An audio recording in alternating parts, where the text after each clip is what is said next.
Hello everyone, welcome to today's Advanced Mathematics class for class 10. In this session, we are going to discuss query question, which is a very important part of your syllabus as well as useful higher studies.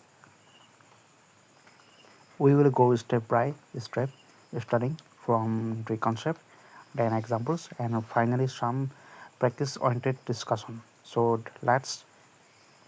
begin and try to understand it in a clear and simple way.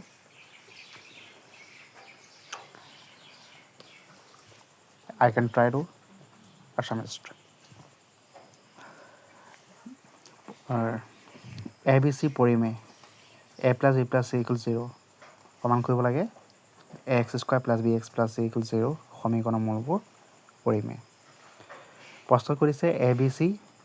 পৰিমে সংখ্যা আৰু a plus b plus c equal 0 এতিয়া আমি এই সমীকৰণৰ মূলবোৰ মূলটা পৰিমে বুলি আমি দেখাব লাগে গতিকে আমি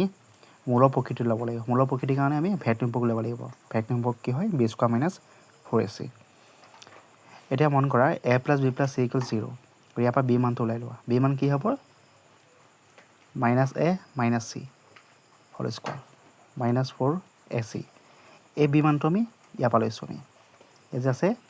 a plus b plus c equals 0 আছে তাৰ পৰা আমি লৈছো সলভ কৰি লিখিব আমি a square plus 2ac plus c square minus 4ac